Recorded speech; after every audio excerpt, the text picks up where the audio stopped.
ஸ்ரீ பாலசுப்பிரமணியர் அருளால் ஆன்மீக அன்பர்கள், நேயர்கள், ஜோதிட ஆர்வலர்கள் அனைவருக்கும் அன்பான வணக்கங்கள். நான் உங்கள் ஜோதிடர் ஸ்ரீ குரு சுந்தரவடிவேல். இப்போ பார்த்தீங்கன்னாக்க ஏப்ரல் மாதத்திற்கான பலாபலன்கள் ஒவ்வொரு ராசிக்கும் எப்படி இருக்குது அப்படிங்கிறத, என்ன செய்யலாம், என்ன செய்யக்கூடாது, என்ன விதமான வழிபாடுகள் உகந்ததாக இருக்கும், நட்சத்திர பலன்கள்லாம் ஒவ்வொரு ராசியில் இருக்கக்கூடிய நட்சத்திரங்களுக்கும் சிறப்பு பலன்கள்லாம் எப்படி இருக்குது அப்படிங்கிறதை பற்றி விரிவாக தெளிவாக நம்ம இந்த வீடியோ மூலமாக நம்ம பார்க்க இருக்கிறோம்.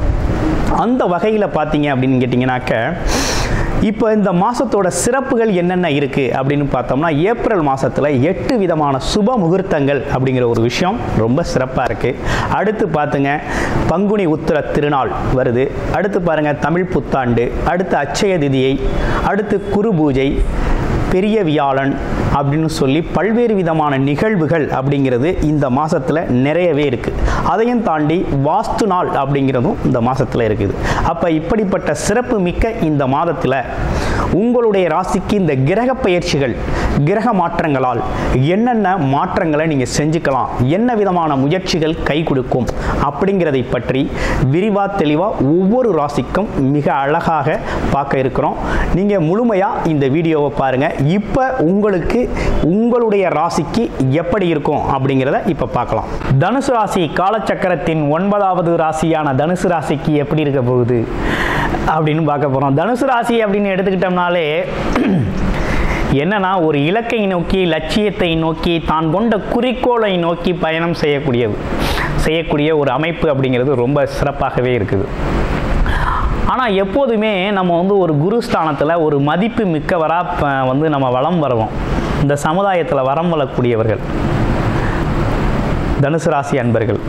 தனுசு ராசியை பொறுத்த வகையில் பிறருக்கு ஆலோசனை வழங்குறது, அதுவும் பார்த்தீங்கன்னா தர்மகாரிய பணிகளில் நிறைய பேர் ஈடுபடக்கூடிய ஒரு அமைப்பு அப்படிங்கிறது உண்டு. பிறருக்கு வழிகாட்டியாகவும் இருக்கக்கூடிய நல்ல அமைப்பு அப்படிங்கிறது ஆசிரியர், குரு, இப்படிப்பட்ட ஸ்தானங்களில் இருக்கிறது, மனநிலையில் அந்த ஸ்டேட், அந்த லெவலில் இருக்கிறது அப்படிங்கிறது ரொம்ப அற்புதமாக இருக்குது தனுசு ராசி அன்பர்களுக்கு. இதெல்லாம் ஏன் சொல்கிறோம் அப்படின்னா, தனுசு ராசி அன்பர்களோட ஜாதகம் அப்படிங்கிறது நம்ம நிறைய பார்த்துருக்கோம். நிறைய பேர் நமக்கு ஜாதகங்கள் நம்ம சேனல் வாயிலாக அனுப்பியிருக்கீங்க, நல்ல சப்போர்ட் செய்கிறீங்க. அந்த வகையில் பார்க்கையில் இப்போ உங்களுக்கு என்ன நடக்குது அப்படின்னா, ராசிநாதன் ஏப்ரல் மாதத்தில் எங்கே இருக்கிறார் அப்படின்னா 6ஆம் இடத்துல இருக்கிறார். 6ஆம் இடத்துல இருக்கக்கூடிய குரு பகவான், சுக்கிரன் பார்த்தீங்கன்னா 6க்கு அதிபதியாக இருக்கக்கூடிய சுக்கிரன் பார்த்தீங்கன்னா உங்கள் ராசியிலிருந்து பார்த்தோம் அப்படின்னா 4ஆம் இடத்துல உச்ச பலத்தில் இருக்கிறார். சுக்கிரன் உங்களுக்கு யார் அப்படின்னு எடுத்துக்கிட்டோம்னா, உங்கள் ராசியை பொறுத்த வகையில் சுக்கிரன் அப்படிங்கிறவர் 11க்குடையவராக இருக்கிறார், லாபாதிபதியாக இருக்கிறார், லாபத்தை தரக்கூடியவராக இருக்கிறார். அவரோட பரிவர்த்தனை யோகத்தை ஏற்படுத்துது. அப்போ 4ஆம் இடத்துல குரு பகவான் பரிவர்த்தனை யோகத்தை ஏற்படுத்தினா எப்படி இருக்கும் பார்த்துக்கங்க. நல்லா தான் இருக்குது, ஒன்றும் கவலைப்பட வேணாங்க. புத்தாண்டு ஒரு இனிமையான புத்தாண்டாக தமிழ் புத்தாண்டு உங்களுக்கு பிறக்குது. ஏன்னா குரு பயிற்சிக்கு பிறகு நேரடியாக குரு உங்களுடைய ராசியை பார்க்க போகிறார். ஆமாம், அதுவும் ரொம்ப அற்புதமாக இருக்குது. அப்போ இந்த காலகட்டத்தில் என்னென்னா, வண்டி வாகனம் சம்பந்தப்பட்ட விஷயங்களை மாற்றம் செஞ்சுக்கலாம். வீடு எதுவும் வாங்கணும்னா வாங்கிக்கலாம், இடம் வாங்கிக்கலாம். அடுத்து வேலை மாற்றம், இடமாற்றம், வேலை மாற்றம் செய்யணும்னா தாராளமாக வேலை மாற்றம் செஞ்சுக்கோங்க. சில பேருக்கு வேலையே பிடிக்காமல் வேறொரு வேலைக்கு போவீங்க, புது முயற்சியில் முன்னேற்றம் கிடைக்கும், நல்ல வேலை கிடைக்கும். அந்த மாதிரி சூழ்நிலைகள்லாம் ஏற்பட்டிருக்குது. சரி, வேறு ஏதேனும் தொழில் சம்மந்தப்பட்டு எப்படி இருக்குது அப்படின்னா, கண்டிப்பாக வேலை சம்மந்தப்பட்ட விஷயத்தில் இடமாற்றம், இடமாற்றம் உண்டு. அதே இல்லாமல் ஒரு வேலையை விட்டுட்டு ஒரு புது வேலை பார்ப்பீங்க. சில பேருக்கு பார்த்த வேலையிலே இருக்கிற டிபார்ட்மெண்ட் இல்லாமல் வேறொரு டிபார்ட்மெண்ட்டில் மாற்றி விடுவாங்க. ஆமாம், இந்த மாதிரி விஷயங்கள்லாம் நடக்கும். கொஞ்சம் கவனமாக பொறுமையாக செயல்படுங்க. அடுத்து தொழில் சார்ந்த விஷயம் எப்படி இருக்குது அப்படின்னா, 10ல் ஒரு பாவியாவது இருக்கணும், ஒரு பாம்பு கிரகமாவது இருந்தால் தான் நல்லாயிருக்கும். அந்த வகையில் இப்போ என்னென்னா, கேது பகவான் அமர்ந்திருக்கிறாரு, ஸ்ட்ராங்காக இருக்குது. தொழிலில் யாரும் உங்களை அடிச்சுக்க முடியாது. உங்கள் தொழில் ஸ்தானத்தை உங்கள் ராசி அதிபதி குருவே பார்க்குறாரு, 5ஆம் இடமாக பார்க்குறாரு, பார்வையாக பார்க்குறாரு. தாராளமாக உங்களுக்கு தொழில் ரொம்ப ஸ்ட்ராங்காக இருக்குங்க. தொழிலில் அடிச்சுக்க முடியாது, தொழிலில் முன்னேற்றம் தான் உண்டு. இப்போ என்ன பிரச்சனைனா, உங்களை சுற்றி எல்லாம் நல்லது தான் நடக்குது, ஆனால் உங்கள் மனநிலையில் தான் கொஞ்சம் மாற்றம் இருக்குது, தடுமாற்றம் இருக்குது. என்னென்னா உங்கள் மனமே உங்களுக்கு எதிரியாக செயல்பட போகுது.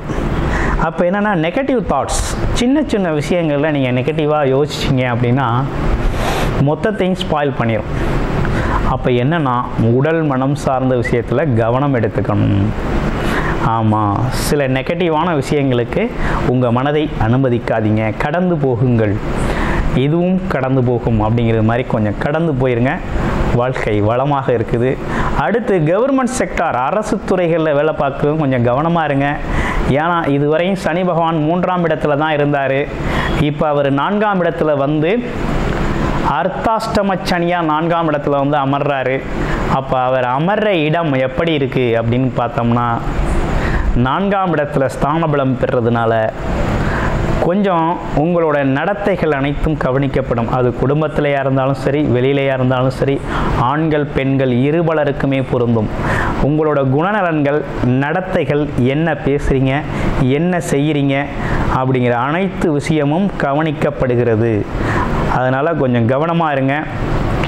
அதே போல் பார்த்தீங்கன்னா பிறருக்கு உதவி செய்கிறதும் சரி, மற்றவங்களுக்காக எதையும் செய்யணும்னாலும் கொஞ்சம் பார்த்து கவனமாக செய்யுங்க. உத்தரவாதம் அப்படிங்கிற ஒரு விஷயத்தை அவசரப்பட்டு கொடுக்காதீங்க யாருக்கும்.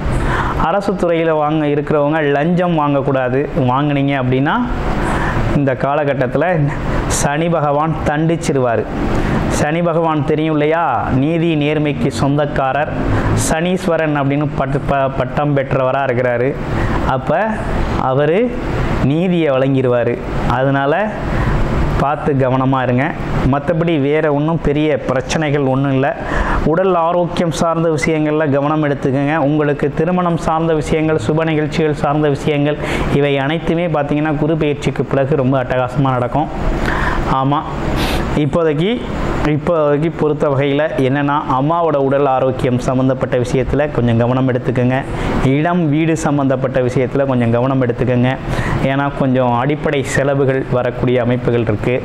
அடுத்து வண்டி வாகனங்களை பழுது இருந்தால் நீக்கிக்கங்க, இல்லைன்னா திடீர்னு எங்கேயாவது போய் நின்றுக்கிறோம். அதனால் கொஞ்சம் அதை முன்கூட்டியே சரி செய்கிறதுக்கு முயற்சி செஞ்சுக்கங்க. ஆமாம், ஆடு மாடு கோழி வளர்ப்பு, விவசாய நிலம் சம்பந்தப்பட்ட விஷயங்கள் இருக்குது அப்படின்னா அதற்கான வழிகள் முன்னெச்சரிக்கையாக அதற்காக வந்து கொஞ்சம் தீர்வுகளை எடுத்து வச்சுக்கிட்டீங்க அப்படின்னா ரொம்ப சிறப்பாக இருக்கும். பேச்சுவார்த்தைகள் அப்படிங்கிறது சிறப்பாக இருக்குது. உங்களோட இப்போ என்னன்னு கேட்டிங்கன்னா கடன் சம்பந்தப்பட்ட விஷயங்கள், அதே நேரத்தில் உறவுகள் சம்பந்தப்பட்ட விஷயம், உடல் ஆரோக்கியம் சம்பந்தப்பட்ட விஷயத்தில் கொஞ்சம் கூடுதல் கவனம் தேவைப்படுகிறது. மற்றபடி உங்களுக்கான வருமானம் அப்படிங்கிறது எந்த குறையும் இல்லை. வருமானம் அப்படிங்கிறது வேலை பார்த்தாலும் சரி, தொழில் செஞ்சாலும் சரி, வியாபாரத்தில் இருந்தாலும் சரி, அதற்கான தடையில்லாத வருமானம் அப்படிங்கிறது உறுதியாக உண்டு. வேலை பார்ப்பவர்களுக்கு வேலைப்பளு கொஞ்சம் கூடுதலாக இருக்கும், கமிட்மெண்ட்ஸ் கொஞ்சம் கூடுதலாக இருக்கும். மற்றபடி வேற ஒன்றும் இல்லை. இந்த காலகட்டத்தில் உங்களுடைய பிறப்பு ஜாதகம் எப்படி இருக்குது அப்படின்னு பார்க்கணும். ஏன்னா தனுசு ராசி அன்பர்களோட பிறப்பு ஜாதகங்கள் நிறைய பேர் நமக்கு அனுப்பியிருக்கீங்க. அனைவருக்கும் மனமார்ந்த நன்றிகள். இப்போ என்னென்னு பார்த்தீங்கன்னா உங்களுடைய ராசி ஓகே, லக்கண அடிப்படையில் என்ன தசாபுத்தி அமைப்புகள் நடக்குது, இப்போ நம்ம சொல்லிக்கிட்டு இருந்த கோச்சார பலன்களில் எது இந்த காலகட்டத்தில் சாதகமாக இருக்குது, உங்களுடைய பிறப்பு ஜாதகத்தின் அடிப்படையில் இப்போ நடக்கிற கோச்சார அமைப்புகள் எது சாதகமாக இருக்குது பாதகமாக இருக்குது அப்படின்னு கம்பேர் பண்ணி பார்த்துக்கிட்டீங்க அப்படின்னா உங்களுடைய எது சார்ந்த முயற்சி வெற்றியடையும், எது சார்ந்த முயற்சிகளை கொஞ்சம் தள்ளி போடலாம், தாமதம் செய்யலாம், ஆமாம் அப்படிங்கிறதெல்லாம் ஒரு கிளாரிட்டி கிடைக்கும். அப்படின்னா என்னென்னா உங்களுடைய முழுமையான ஜாதகத்தை பார்க்கணுன்னு விருப்பப்பட்டீங்க அப்படின்னா டிஸ்பிளேல தர்ற நம்பருக்கு கால் பண்ணி உங்களுடைய அப்பாயின்மெண்ட் ஃபிக்ஸ் பண்ணிக்கிட்டு உங்களுடைய முழுமையான ஜாதகத்தை நீங்கள் பார்த்து தெரிந்து கொள்ள முடியும். தொழில் வாய்ப்பு, வேலை வாய்ப்பு, அடுத்து திருமணம் சம்பந்தப்பட்ட விஷயங்கள், குழந்தைகள், அது இல்லாமல் கூட்டு தொழில் சம்பந்தப்பட்ட விஷயங்கள், அதுவும் இல்லாமல் போட்டி பந்தயங்கள், படிப்பு சம்பந்தப்பட்ட விஷயங்கள், திடீர் அதிர்ஷ்டங்கள், யோகங்கள் சம்பந்தப்பட்ட விஷயம், அனைத்து விதமான விஷயங்களையும் உங்களது ஜாதக அடிப்படையில் முழுமையாக நீங்கள் தெரிந்து கொள்ள முடியும். இப்போதைக்கு வழிபாடு அப்படின்னு நீங்கள் ஒரு விஷயத்தை செய்யணும்னு முயற்சி செஞ்சீங்க அப்படின்னா இந்த காலகட்டத்தில் நீங்கள் செய்ய வேண்டிய வழிபாடு அப்படின்னு எடுத்துக்கிட்டோம்னா என்னன்னு கேட்டிங்கன்னா ஸ்ரீ முருகப்பெருமானோட வழிபாடு அப்படிங்கிறது ரொம்ப முக்கியம் செவ்வாய்க்கிழமைகளில். அடுத்து பார்த்தீங்கன்னா தட்சணாமூர்த்தி வழிபாடு அப்படிங்கிறது வியாழக்கிழமைகளில் குரு பகவானோட வழிபாடு அப்படிங்கிறது ரொம்ப முக்கியம். இவை அனைத்தும் செஞ்சுக்கிட்டு வாங்க, வாழ்க்கை வளமாகும். நன்றி, வணக்கம், வாழ்த்துக்கள்.